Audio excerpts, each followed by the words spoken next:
Hello tout le monde, j'espère que vous allez bien. On se retrouve aujourd'hui pour une nouvelle recette. Il s'agit de la recette des spaghettis à l'encre de sèche et aux crevettes. Donc première étape, on va préparer nos spaghettis maison à l'encre de sèche. Donc pour cette recette, on aura besoin de 400 g de farine, 4 œufs, 2 bonnes cuillères à soupe d'huile d'olive et 8 g d'encre de sèche. Donc l'encre de sèche, vous pouvez en trouver facilement chez votre poissonnier. Voilà, donc c'est vendu comme ça en petits sachets de 4 grammes au prix approximativement d'1,50 € le sachet. Donc première étape, on va constituer notre pâte. Donc ici, moi, je vais faire ma pâte dans ma pasta mixer de Marcato.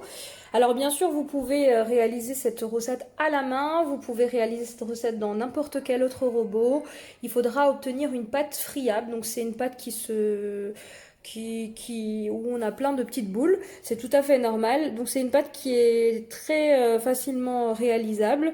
Donc vous pouvez utiliser n'importe quel ustensile. Donc là, je vais mettre l'ensemble des ingrédients que je viens de vous donner. Donc avec la farine. J'ai oublié de vous dire qu'il nous fallait aussi une pincée de sel. Donc, je mets ma farine. Donc en règle générale pour la recette des pâtes, c'est à peu près un œuf par 100 g de farine. Donc là, j'ai 400 g, donc 4 œufs. Donc là, ce sont des œufs moyens. Ensuite, ici, mon huile d'olive. Et enfin, je vais rajouter mon encre de sèche. Alors ici, l'encre de sèche va venir apporter un goût iodé. Vous savez, un petit peu le goût de la mer. Voilà, et ça va également colorer naturellement nos pâtes, ce qui donne une petite touche d'originalité. Voilà, donc l'encre de sèche, vous pouvez aussi l'utiliser par exemple dans une pâte à burger pour en faire des burgers de la mer avec du saumon. C'est une recette que je vais vous partager très prochainement sur ma chaîne YouTube. Voilà, donc une petite touche d'originalité sur la table, parfois ça fait pas de mal.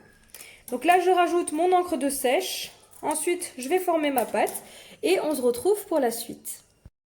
Et c'est parti. Donc ce qui est bien dans cette machine, c'est qu'elle va me faire ma pâte et je vais aussi utiliser les laminoirs fournis avec la machine à pâte pour pouvoir former mes pâtes. Donc c'est parti. Ma pâte est prête. Donc je vais la récupérer, vous voyez. Elle est bien noire, bien colorée, bien homogène.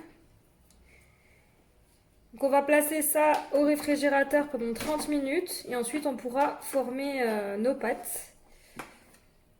Voilà. Donc je fais une boule de pâte avec l'ensemble de la pâte récoltée. Je place au réfrigérateur et je vous retrouve une fois que les 30 minutes sont passées. Une fois nos 30 minutes passées, on vient découper un petit pâton de pâte, comme ceci. Je viens légèrement fariner. Je la baisse pour qu'il puisse passer dans mon laminoir. Et donc là, on va passer notre pâte au laminoir de façon à pouvoir tout à l'heure faire nos spaghettis. Donc on va commencer par la position 1. On va affiner notre pâte à peu près jusqu'à la position 6.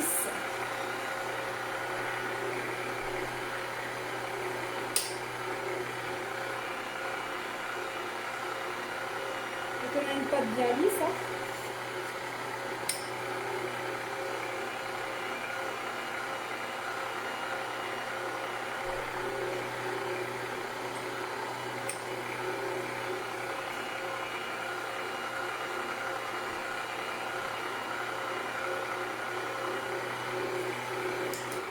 Voilà donc ce que ça donne. Donc là, je vais déposer ça sur un séchoir à pâte. Donc le temps de réaliser cette étape avec l'ensemble de mon pâton qui est là. Et on se retrouve pour donc passer notre pâte au laminoir pour avoir des spaghettis. Voilà, donc une fois que j'ai formé l'ensemble des pâtes, comme vous pouvez le voir, je vais changer mon accessoire. Donc je vais retirer mon laminoir pour laisser place à la machine à spaghettis. Donc voilà à quoi ça ressemble. Donc pour les spaghettis, je leur donne une taille d'approximativement entre 25 et 30 cm de long. Alors bien sûr, ça reste un choix et c'est vous qui décidez de la taille que vous voulez donner à vos spaghettis. Ouais, c'est parti.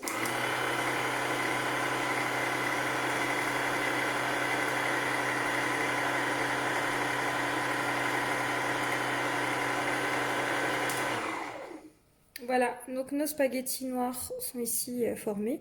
Alors ils sont bien farinés, hein, donc ça partira dans l'eau de cuisson. Donc là, je vais les placer directement sur mon séchoir à pâte.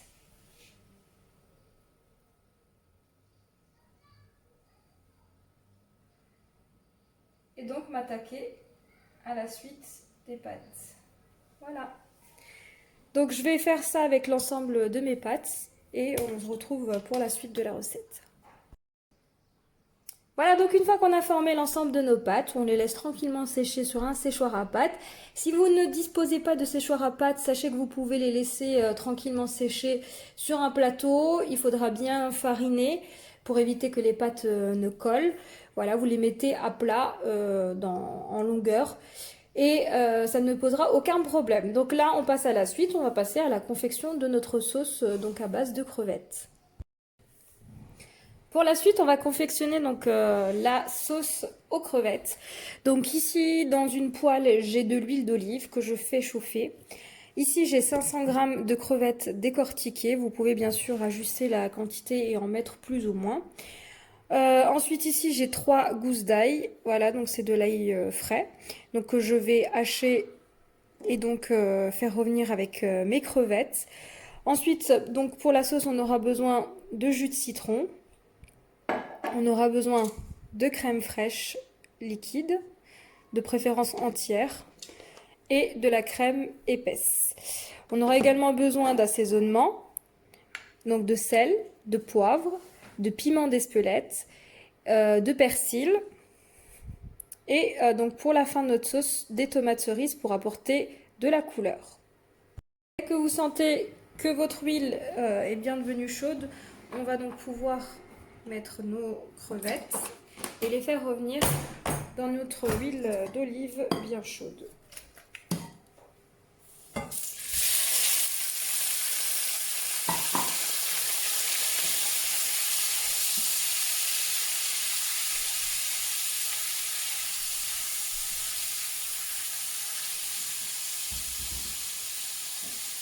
Donc je vais immédiatement hacher mes 3 gousses d'ail sur mes crevettes.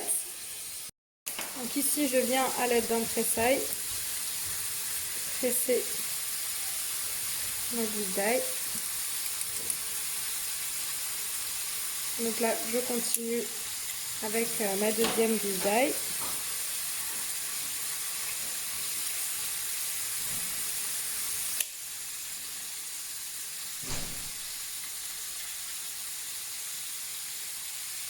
Je suis jamais pressail qui vient de chez Ikea. Je trouve très très pratique.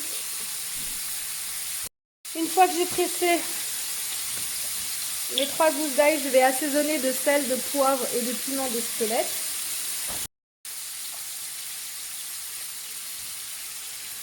Voilà pour le sel. Alors j'utilise du sel de Guérande, ça sale pas aussi bien que les autres sels. Donc voilà pourquoi j'en mets une quantité. Du poivre. Et enfin donc, du piment d'Espelette.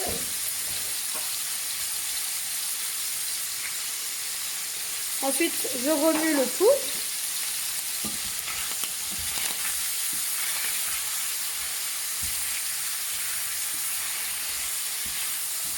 Je vais laisser un petit peu mes crevettes s'imprégner de l'ail. Et ensuite, on va réserver nos crevettes et passer donc à la suite. Donc c'est une sauce qui est très très vite réalisée.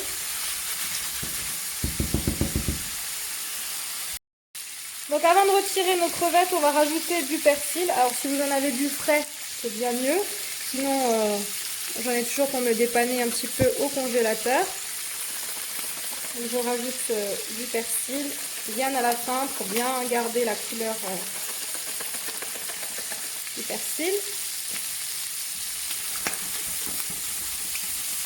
Et donc là, je vais retirer mes crevettes et les réserver. Donc je réserve ça sur une assiette. Et ensuite, je vais déglacer ma poêle avec du jus de citron. Donc le jus de citron va nous permettre de déglacer, c'est-à-dire de retirer un petit peu les sucs de cuisson qui sont sur ma poêle. Donc là, je vais rajouter de la crème. Donc pour les quantités, il faut compter à peu près 30-35 centilitres. Voilà, j'ai rajouté ici donc 35 centilitres de crème. Je vais rajouter aux 35 centilitres de crème 2 bonnes cuillères à soupe de crème épaisse. Je vais intégrer ma crème épaisse à ma crème liquide. Ensuite, on va assaisonner. Donc là, étant donné qu'on a fait cuire auparavant les crevettes dedans, on a déjà la bonne odeur des crevettes qui se dégage. Et on va assaisonner. Donc là, pour l'assaisonnement, ça va être pareil que tout à l'heure, du sel, du poivre, du piment d'Espelette. Voilà, donc j'assaisonne, sel, piment d'Espelette selon les goûts et un peu de poivre.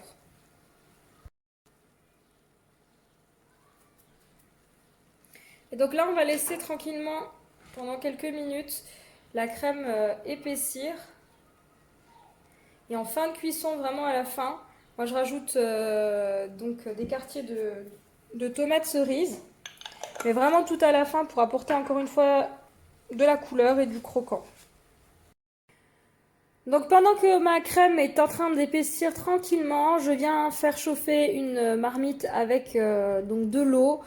Donc une fois qu'elle deviendra chaude, on pourra la saler et y tremper donc nos pâtes qui vont cuire très rapidement étant donné que ce sont des pâtes fraîches. Voilà, donc là, je prépare ma marmite pour faire cuire mes pâtes. Ici, j'ai ma sauce qui épaissit. Je rajouterai tout à l'heure mes crevettes une fois que la crème aura la bonne consistance. Donc, je vous dis à tout de suite. Voilà, lorsque votre eau devient frémissante, on va rajouter du sel et non pas avant. Sinon, votre sel, ce qui va se passer, c'est qu'il va venir se déposer donc tout en bas de votre casserole.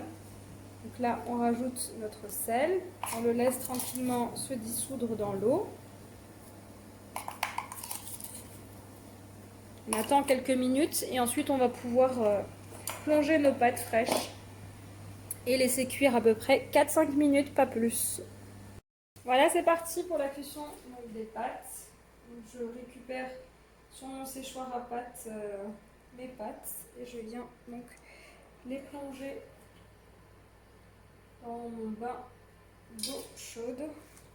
Voilà, je vais procéder comme ça avec l'ensemble de mes pâtes. Je vais laisser cuire, comme je vous ai dit, 4-5 minutes. Voilà, donc mes pâtes sont cuites. Donc pour éviter que, puisque je vais mettre mes pâtes en fait dans ma sauce aux crevettes, pour éviter qu'elles ne lâchent trop d'eau, il faut vraiment les laisser tranquillement dans une passoire bien 5 minutes. Alors, pour éviter qu'elles collent, une petite astuce, moi je verse un petit peu d'huile d'olive. Donc j'enduis mes pâtes d'huile d'olive et donc je mélange. Et donc là, je vais pouvoir les mettre dans ma sauce qui a bien réduit depuis tout à l'heure à feu doux. Voilà, donc là, je verse mes petites spaghettis à l'encre de sèche dans ma sauce à la crème. J'intègre mes spaghettis.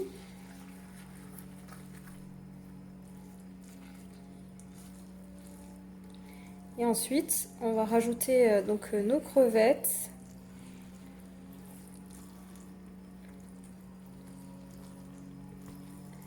Et on réassaisonnera si nécessaire. Donc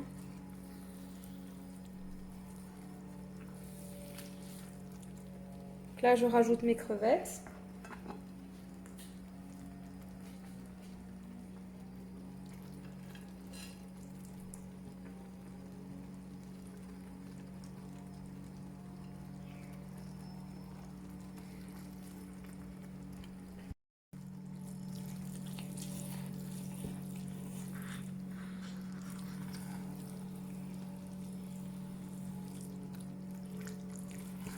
Donc j'intègre les crevettes.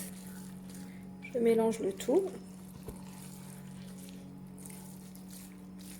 Et à ce stade, donc, on peut rajouter... Donc là, j'éteins complètement le feu. Je vais rajouter mes tomates cerises. Je vais rajouter, si vous aimez bien, le persil, donc pour apporter encore une fois le côté esthétique et donc la couleur. Je rajoute un petit peu de persil. Et je vais mélanger le tout. Il ne me reste plus qu'à servir. Donc, vous pouvez servir ça avec, par exemple, du parmesan, selon les goûts. Voilà, donc j'espère que cette vidéo vous aura plu. Je vais vous montrer le visuel final dans l'assiette. Voilà, je vous montre donc ce que ça nous donne niveau visuel. Donc voilà, donc une assiette creuse de présentation, donc sur laquelle je suis venue mettre mes pâtes et au-dessus mes crevettes et donc mes demi-tomates cerises. Voilà, donc j'espère que vous avez aimé cette vidéo. N'hésitez pas à me laisser un commentaire et je vous dis à très vite.